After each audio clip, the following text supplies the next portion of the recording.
Hello everybody. In this video, I'm going to be detailing Trump's best path at victory in the Electoral College and how he should go about it. So, I'm just going to go into the most legitimate way he has at winning. I really think he should probably pick out of all the VP choices I heard. His top three was Marjorie Taylor Greene, Kari Lake, and Elise Stefanik. I think you should pick Elise Stefanik, mainly because I think she's the less crazy out of those two options, and she's the less electorally toxic compared to those two candidates he could choose. So I think she would probably be the best fit for Trump. She's loyal, and he probably admires loyalty in a VP choice because, again, he felt really burned from Mike Pence. Plus, he definitely has to pick a woman candidate for his vice president pick because that'll actually help him a bit with the women vote. So he needs to get better numbers among women, and I think that'll give him a slight boost. And Biden's going to keep Kamala Harris. I mean, if he gets rid of Harris, that would look bad on him. I think that would definitely hurt him with a lot of voters if he decides to just get rid of her. I mean, it might help among independents, but I think a lot of Democrats would be kind of mad at him for getting rid of his VP choice. But let's get into the safe states. So California, Oregon, Washington, Hawaii, Colorado, all these safe blue states. I'm not going to read them all off, but let's go with the safe Republican states. And right now, Trump in the national polling is actually doing well. But again, national polls are kind of unreliable this far out. I really wouldn't take a lot of stock in them. I really think the state level polls are what matters more this early on because that really shows a better picture of what the race is really like. So yeah, let's get right into this. So obviously, Maine, it's really going to be pretty much easy for Biden to win here. Maine second will definitely go to Trump. New Hampshire, it's just out of Trump's reach. I don't think he should really campaign in this state. Neither is Minnesota. He really should just avoid winning or trying to win here. In Virginia, it's still very safe Democratic. Same with New Mexico. You really shouldn't campaign here either. Alaska, it's probably going to be likely. Iowa and Ohio, again, I think these states are pretty safe locks for Trump. Florida as well is a pretty safe lock, and Texas, it's a pretty safe. He's pretty favored to win here. But let's detail the path now, because these are the real swing states of the 2024 election. These seven right here. So Trump has to do pretty well in them to win. So obviously he needs North Carolina. He has no path without North Carolina, because I'm just going to say this. There's no way. I don't think Trump's going to win in Arizona. I don't think he has a real legitimate shot. Neither in Michigan either, unless it's a blowout.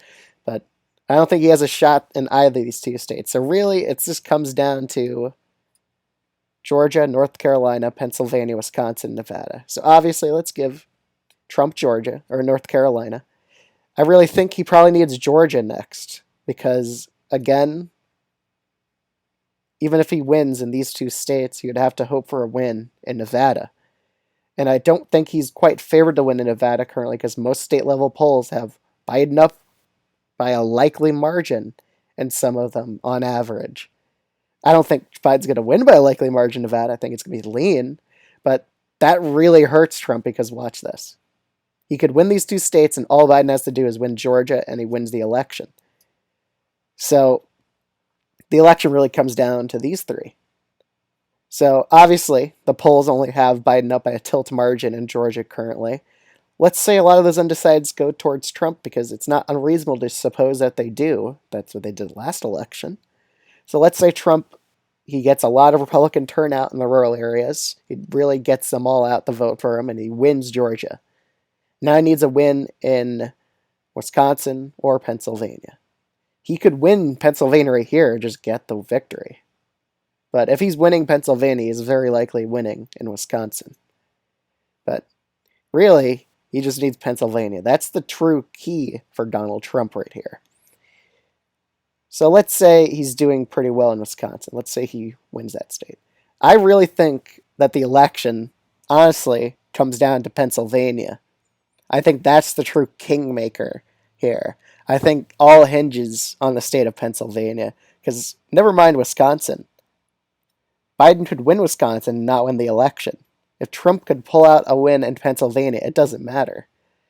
unless there's like random faithless electors out there that just default away from Trump. That's a very real possibility as well.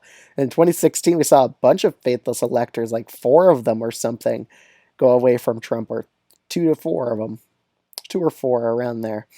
But still, a faithless elector could ruin Trump here, so he probably would want a victory in Wisconsin. And if he's winning in Pennsylvania, he's definitely winning Wisconsin, just because Wisconsin's more Republican than Pennsylvania. But still, the kingmaker is Pennsylvania in this presidential election. Trump's only path is winning pretty much through the Rust Belt in Wisconsin and Pennsylvania and Georgia. He needs to win those 3, I really think, to have a real shot. Because I don't think he's going to win in Nevada. I don't think he's going to win in Arizona. I don't think he's going to win in Michigan unless it's a blowout for him and like Biden's economy starts failing or something. That's the only way he wins those 3 states. But all I got to say is Pennsylvania will probably be the state that decides the 2024 election, in my view.